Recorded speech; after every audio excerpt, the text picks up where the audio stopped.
लोगों के अंदर बहुत ओवर कॉन्फिडेंस होता है। अगर मैं पता 10 लोग से मिलता हूँ, जब मैं 10 लोग से मिला तो मैंने उनसे पूछा, वो क्या होता है, क्या बोलते हैं, वो बोलते हैं कि ना मेरा सब तैयार है। जब मैं उनसे बात करता हूँ, मैं कहता हूँ अच्छा ठीक है, तैयार है तो ठीक है, कुछ चीज़ों का आंसर दे दो, ठीक है।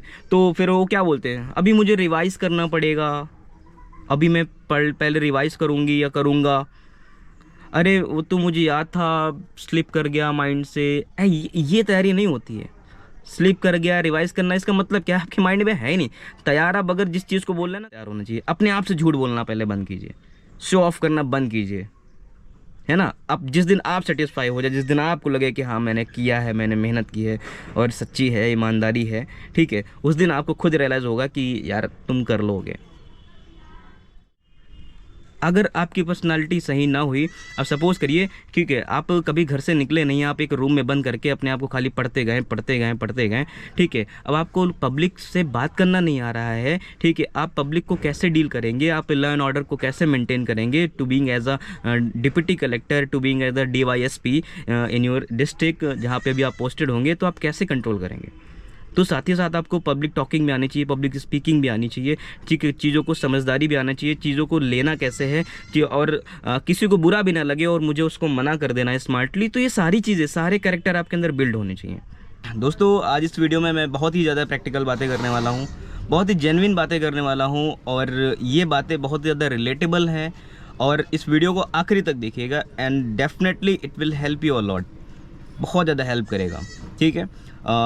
मैक्सिमम एस्पिरेंट्स, मैक्सिमम स्टूडेंट्स ऐसे हैं जिन्हें यही नहीं पता है कि मैं पढ़ना कहाँ से स्टार्ट करूँ, और वो चाहते हैं कि मैं पढूं और मैं चीज़ें क्लियर करूं और अपना एग्ज़ाम क्लियर करूं, अपना नाम PDF में देखूं, but they don't know that's how should they start to study.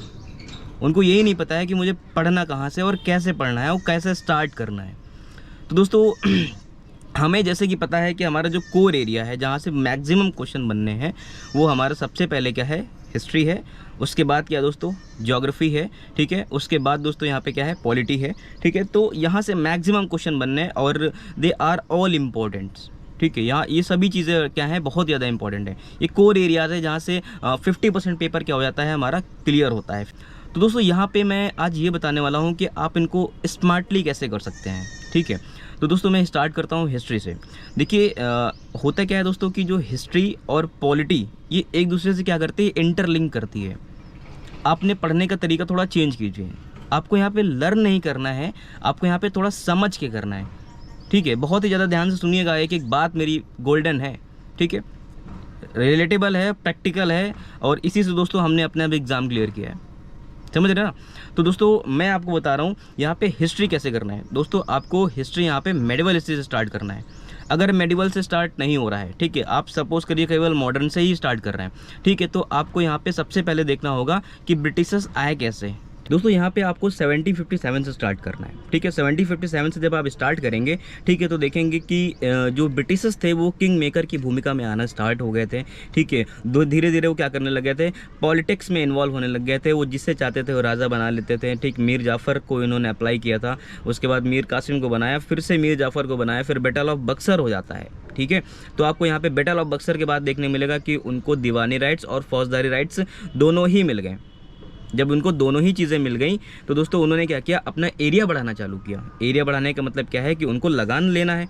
अब जितना ज़्यादा लगान वसूलेंगे तो उतना ज़्यादा एरिया भी चाहिए उनको। तो दोस्तों थोड़ा अंडरस्टैंडिंग से पढ़ना है। जैसे मैं आपको बता रहा हूँ ना कि वहाँ पे एक कहानी के रूप में, एक कॉन्सेप्ट के रूप में, कि उनका मकसद क्या होता था, थोड़ा नॉलेज के फॉर्म में जानने की कोशिश कीजिए, ठीक है। तो ये चीज़ें आप भूलेंगे नहीं, आपके माइंड में बना रहेगा, ठीक है। आप हिस्ट्री से स्टार्ट कीजिए और देखेंगे हिस्ट्री पढ़ते पढ़ते ही, ठीक है, जब आप गवर्नर जनरल का कार्यकाल पढ़ेंगे, वायसराय का कार्यकाल पढ़ेंगे, तो देखेंगे बहुत सारे गवर्नमेंट ऑफ इंडिया एक्ट पारित होते थे, ठीक है। तो उसका एक पॉलिटिकल सिनेरियो होता था, हर एक चीज़ का एक political scenario, economical scenario, social scenario, religion scenario. मैंने आपको बार बार बताया ये चीज़, ठीक है, कि इन्हीं एस्पेक्ट्स में काम करने होते हैं। जब आप पॉलिटिकल सिनेरियो को यहाँ पर ध्यान देंगे तो देखेंगे कि कैसे ब्रिटिशर्स धीरे धीरे पॉलिटिक्स कंट्रोल करने लग गए थे, ठीक है। उसके बाद वो रिफॉर्म करने लग गए थे। आज जैसे अपना parliament form of the government देखते हैं, या फिर आप अपने देश के जो हम लोग डेमोक्रेसी या फिर जो कुछ भी ये देख रहे हैं, ठीक है। तो दोस्तों यहाँ पे जज हो गया, जुडिशरी हो गया, ये सब उन्हीं का बनाया हुआ है, ठीक। वो लोग अपने काम को रिजॉल्व करने के लिए बहुत सारे रिफॉर्म करते गए,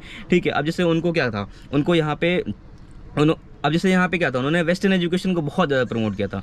तो दोस्तों इसका भी एक रीज़न था। अब जैसे ईस्ट इंडिया कंपनी में उनको एम्प्लॉय की ज़रूरत होती थी, ठीक है, तो एम्प्लॉय में वो ऑफिसर तो चलो उनके हो जाते थे, लेकिन अब एक क्लर्क पोस्ट पे चाहिए इंसान, सब कुछ चाहिए, ठीक है, तो वो अब क्या होने लग गए, ठीक है, वो इंडियंस को एजुकेट करना स्टार्ट कर दिया, इंडियंस को पढ़ाना स्टार्ट कर दिया। जब बहुत सारे इंडियन एजुकेटेड हो गए थे, तो अब भाई देखिए, अब इंडियन एजुकेटेड हो गए हैं, ठीक है, अब इंडियन एजुकेटेड हो गए हैं तो उनको जॉब नहीं मिल रही है। अब उनको जब जॉब नहीं मिल रही है, so they turn into the rebellion.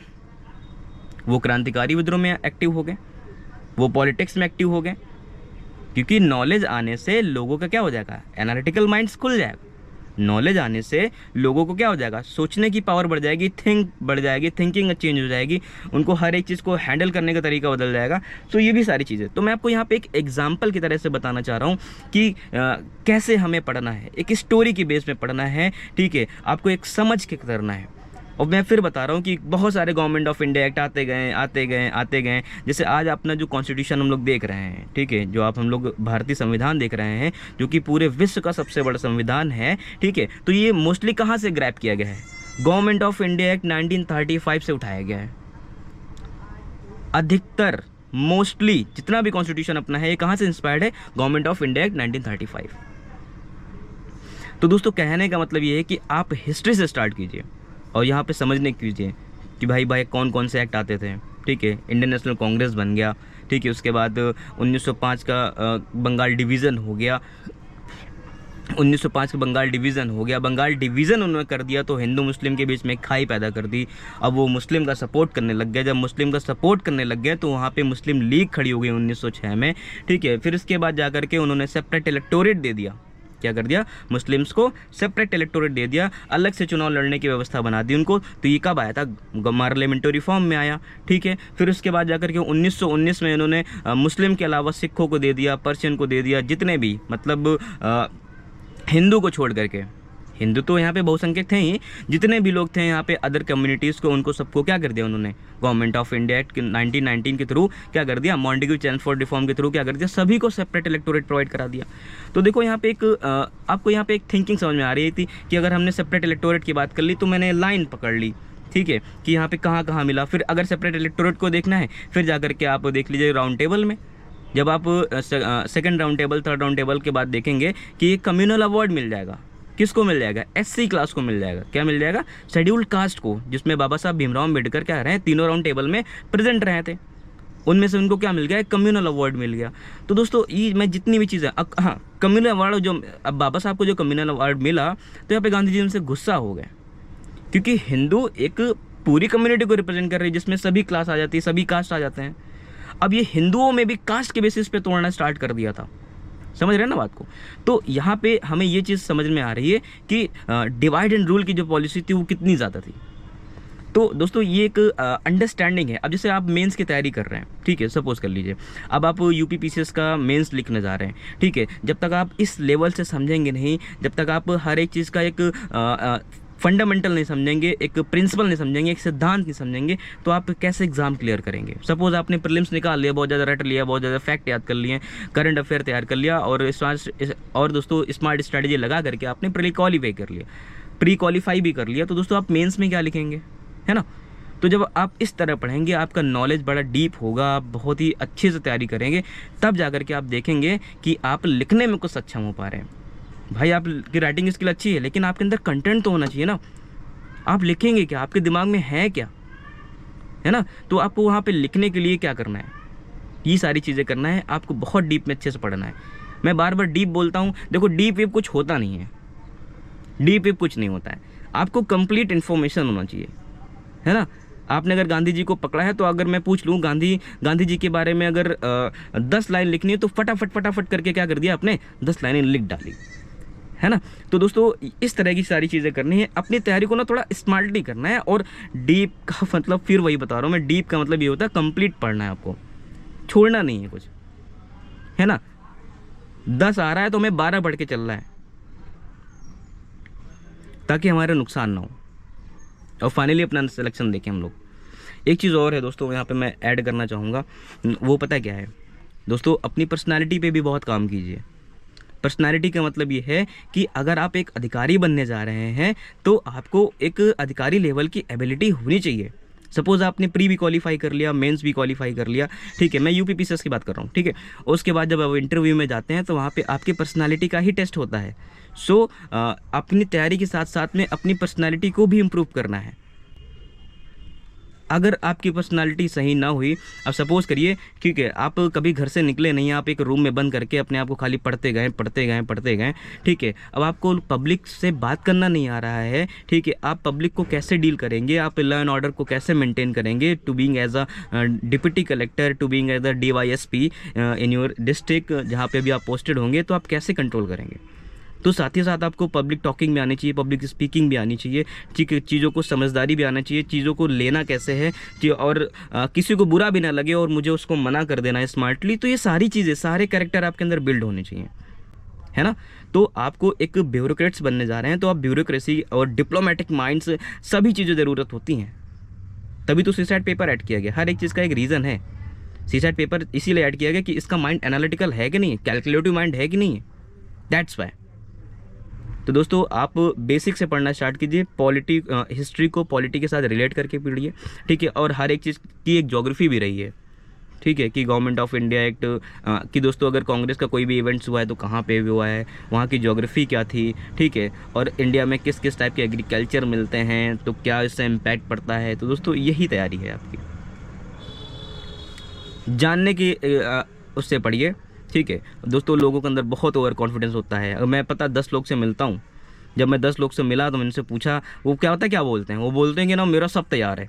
जब मैं उनसे बात करता हूँ, मैं कहता हूँ अच्छा ठीक है, तैयार है तो ठीक है, कुछ चीज़ों का आंसर दे दो, ठीक है। तो फिर वो क्या बोलते हैं, अभी मुझे रिवाइज़ करना पड़ेगा, अभी मैं पहले रिवाइज़ करूँगी या करूँगा, अरे वो तो मुझे याद था, स्लिप कर गया माइंड से। ये तैयारी नहीं होती है।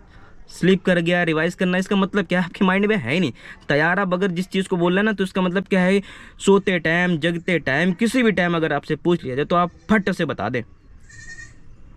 मैं पूछूं कि 1920 का जो कांग्रेस का सेशन कहाँ हुआ था, आपके लिप पे होना चाहिए कि यहाँ हुआ था। किसने लीड किया था, इन्होंने लीड किया था। इसको बोलते हैं तैयारी।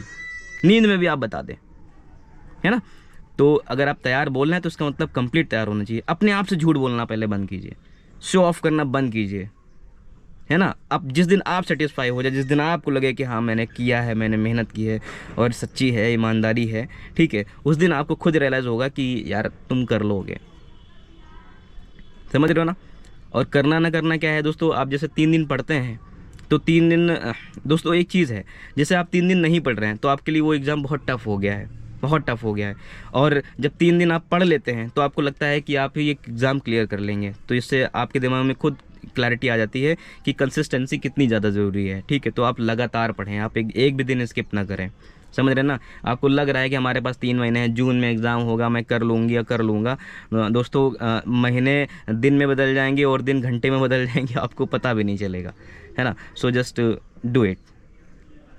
तो दोस्तों मैंने पढ़ने का तरीका बताया, आप हिस्ट्री से स्टार्ट कीजिए, हिस्ट्री से एक पॉलिटी को जोड़ करके पढ़िए और हिस्ट्री पॉलिटी एक साथ लेकर के चलिए, ठीक है। उसके बाद ज्योग्राफी, एनवायरनमेंट, जब आप ज्योग्राफी पढ़ेंगे तो एनवायरनमेंट को जोड़ लेंगे साथ में, ठीक है। तो ऐसे तैयारी होती है सच्ची वाली। बाकी लूसेंट उठा के रट तो सभी लेते हैं, आज रटे कल भूल गए, क्या मतलब निकला उसका। तैयारी वो जो हमेशा दिमाग में रहे। सो आई होप आपको ये वीडियो समझ में आया होगा, चीज़ें समझ में आई होंगी। तो दोस्तों जल्दी ही मिलते हैं आपको दूसरे वीडियो में और ज़्यादा इन्फॉर्मेशन के साथ में। तो दोस्तों अगर आप चैनल पर नए हों तो चैनल को सब्सक्राइब करना ना भूलिएगा, बेल आइकन ज़रूर दबाइएगा ताकि आपको नेक्स्ट इन्फॉर्मेशन मिलती रहे। So thank you so much for watching this video, bye.